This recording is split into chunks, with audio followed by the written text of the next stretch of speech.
Hi everyone. Can I take some hands and then we'll get started? Moose, do you want to kick us off, please? Yeah, thanks, Ben. David, how are you? I'm very good, thank you.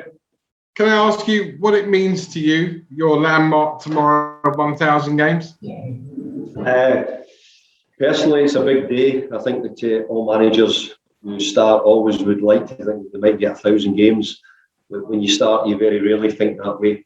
So to get here now it's a big achievement. It is. I think for all managers, they would say that. I think it's something that we're proud of because it shows that you've got a level of consistency, longevity in the game, and I'll be glad to get there. You've done so much in your 1,000 games. I'm not going to ask you to pick one particular highlight, but can I put it to you that where you are right now with this team, unbeaten in Europe without conceding a goal, having won your last 5 in all competitions, top 4 in the Premier League right now, quarterfinals of the League Cup, must be right up there with anything you've achieved, even in your great days at Everton. Yeah, I've got to say, probably after 10 games, it's as good as I've felt, I've got to say, because it's how we feel after 38 games and at the end of the season. But I've got to say, the first 10 games, the players have been fabulous. And maybe that's a bit unfair because it's more than 10 games. It's been the most of last season as well. We've done a brilliant job. So we've had a level of consistency, which really, more importantly for me, is something which we're obviously trying to bring to the club. And a stability that we're not going to be a team bobbing around the bottom, that we can be much higher up and hopefully even more competitive than that as well. Just got a couple more. First of all, you've actually rejuvenated the club. You brought the club together, both on and off the pitch. Is that possibly one of the greatest things you've managed in your career? Because, as you know, it was quite a divided club when you took over on both occasions. I agree with everything you say there, but I don't think it's been down to me individually. I think everybody in the club's been desperate to give the supporters a West Ham that they want to be proud of, and a West Ham which they want to go and support. I think everybody at the club's been playing their part in that. But I think the job what we've had to do is give them a team which everybody wants to come and watch and everybody wants to see. And I think at the moment we're close to that. But all the praise would always go to the players for the way they performed. They've done a brilliant job. If you talk about, how it's changed about for me in 2 years, how has it changed about for those players? Most of those players were, for the seasons before, have been avoiding relegation, fighting down the bottom end of the league. As you well know, probably, not particularly well talked about or liked at the moment. So many of them are getting big plaudits for how they're doing, and they deserve it because they've really turned themselves around, the players. The last one, you had 4 different goal scorers at Villa, and while Mikel Antonio is clearly your key striker, actually goals are coming from lots of different people this season. You're not relying on one person, which suggests that this is a real team effort. I know managers love to give all their players the plaudits. Well, your team are playing as a team, aren't they? Well, I only want team players. I don't want individuals. I don't want people who think it's all about them, and it's for them to show it. It's for the team. So the other night, what I did really like is Mickey Antonio. I didn't think he had his best game, but he made a couple of goals at the end. He got assists, which helped the other players get goals, which as the season goes on, as we well know, there'll be plenty of assists for Mick from those players as well. So we've got a really great spirit at the club, terrific spirit. The players are right behind it. My job is to keep them going in the straight line and keep pushing them to try and get everything we can out of them. Well done on your achievement. Enjoy your night tomorrow night. Thank you. Thanks, Moose. We'll go round. I don't have the name yet. You're unmuted, so do you want to crack on? RRCX01. Thank you.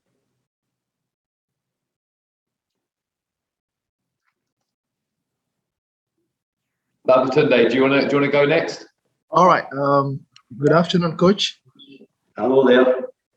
Your recent form is highly commendable, I must say. You've won 5 games in a row, defeating Manchester City, one of the favourite teams to win the Premiership, and recently defeated Aston Villa. Is that going to be a plus for your team psychologically tomorrow? Thank you. I think winning is a great habit to have. I believe that having good momentum going into the games are always good. But every game has to be taken on its own individual. So I hope that we take good confidence from the games. We've been playing well for a long part of the season, and we have to try and continue it. In this one, we know the importance of the game. If we can win, we can give ourselves. I think we secure ourselves as qualifying. So we see that as a real important game for us. Thanks, brother. Jack Russell. Hi, David. Hi, Jack. Just very quickly, have you got any team news for us? Yeah, we've got a couple of knocks and niggles behind the scenes, Jack, which we're going to have to manage. So they're not serious, but just maybe enough that might just miss the odd one tomorrow, possibly. So we hope we'll be okay, but just picked up a couple of slight knocks. And you mentioned that you can qualify tomorrow there. There's a chance that if the other result goes your way, you seal top spot in the group. Was that the plan when you saw the draw come out? Was that the expectation? I don't know if it was the plan, but my expectation was that that's what I wanted to do, and I felt that we would be a strong team. What I didn't know, Jack, was how we would be able to cope with it and how it would go. We've tried to make sure the squad's been part of it and everybody's been involved as much as we can. And again, we needed it to work for us as well, and thankfully it has done. And we've got some really good results using everybody we have in the squad. So long may that continue, because if we get through and we can make the last couple of games maybe a little bit easier for us before you would get through to the next round. But we've still got quite a lot of work to do it yet. Cheers, David. Cheers. Thanks, Jack. Duncan. Hi, David. You all right? Hi, Duncan. Just on that, application. Do you pick a team just to get? But you've got Liverpool weekend. How does that figure in your decision? Sorry, Duncan. We just broke up there a bit. Can you hear me? Yeah, got you. Yeah. Obviously, you want to get through as quick as possible in the last two games, but you've got Liverpool on Sunday. Yeah. How much does that factor in your team decision, whether you go full guns strong like you have really been so far? Well, I don't think Liverpool will be thinking about West Ham tonight, is it, when they play Atletico Madrid? So I'm not really thinking about Liverpool getting into my game tomorrow. I'm preparing my team the best I can for this game, and then I'll look at Liverpool. But I have to say, what you're saying, Duncan, is right. We have looked at the other games and we have tried to rest players and consider things as much as we can. But as you go on, you just start to, maybe if a player less, or it becomes more important, or if we win, it would be great that we could do that. So it starts to add a little bit. It becomes a little bit more interesting and a bit tougher, because you want to win. You're desperate to get to the line.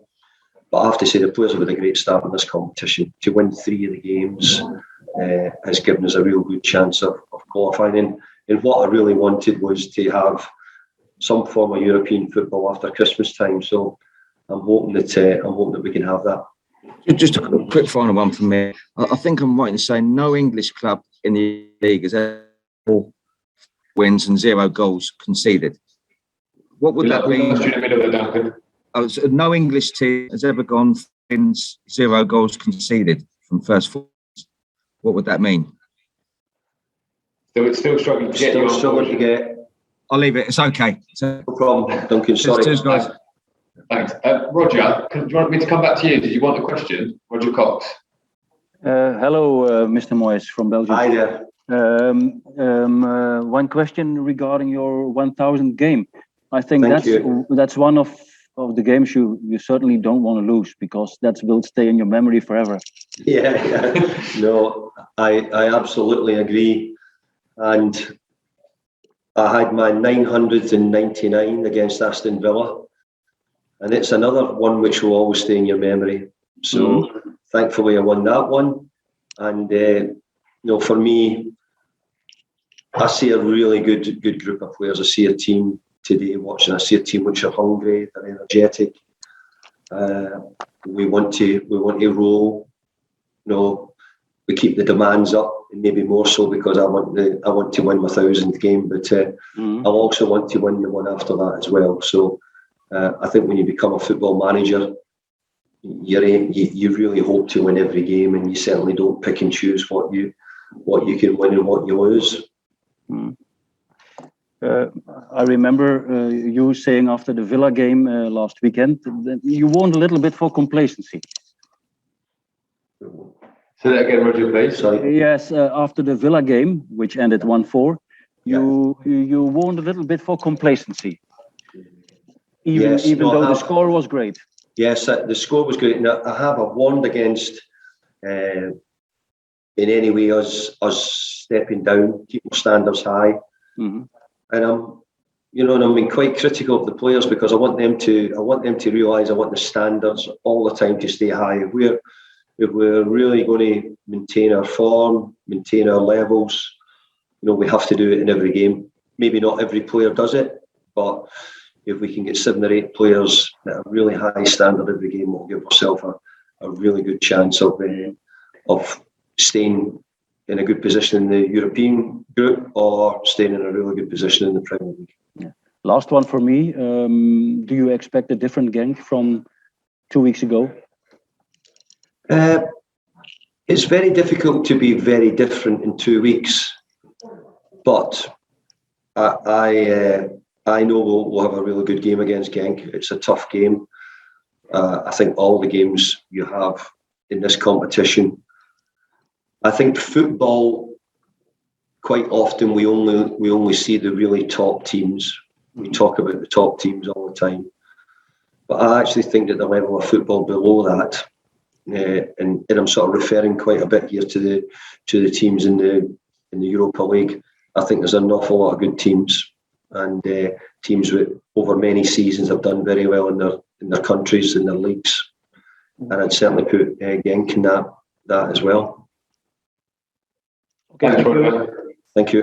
Kieran Gill. Hey, David. Hi, Kieran. Hi.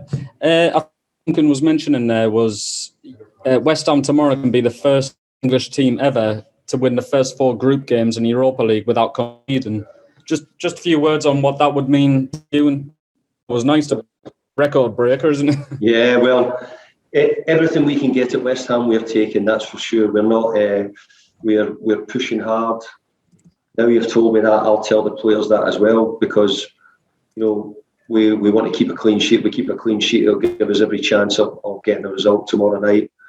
And if we won the 4 games, it would be a great achievement, because this is new, and probably for me, one of my biggest worries about coming into the Europa League was how we were going to cope with it, and us not really been used to it too much, even though we have had players, Thomas Suchek, Yarmolenko, Vladimir Kufal, many of them who had quite a lot of experience in European football. So, but I think in the main, we've done a really good job with it. We've coped with it as well as we can do. I'm embracing it. I see it as a real positive for the club. And I said the other week there, Thursday, Sunday's good. It'd be even better if we could try and make it Wednesday, Saturday, and that has to be part of what we plan to do as well. I mean, partner, if they surprised you a bit, because you can lay out the plans and be like, play this in, you do this, do that. But if they're taken to the challenge, surprised you that way? Yeah, because I said earlier, for where the players have come in 2 years, where they are, and it's how they handle it now, and how they demand of each other to not let it drop, not to get carried away with it, not to think that being in this position is good enough. But I think we're really fortunate. We've got 1 or 2 players who are demanding that we push on and we don't stop. So that helps me as the manager, having that behind me. Well, we'll take the last few if we can. Tom Clark next. Hi, David. Hi, Tom. How impressed have you been with Ben Johnson since he's come in, and how much of a headache does that give you, in a good way, with him and Vlad going forward? Yeah, it's been very good. I'm really pleased for Ben because he's a bit of a utility player for us. He's been here for a while, but he's a really important player for us in the squad, in the group, if we want to call it now. He's been really important, and quite often we've used him, brought him on in different roles, and he's had a little bit of a chance to get some games under his belt, and he's not let us down. Scored a good goal in midweek. And yeah, it's good because it's competition for Vladimir, and I've got Ryan Fredericks as well. So, I think at the moment Ben's done really, really well and stepped in at a period where we didn't have either of the two right backs available to me. And he's done as well as MD. Where do you think his best position is? He is a right back. And that's what I think he will be.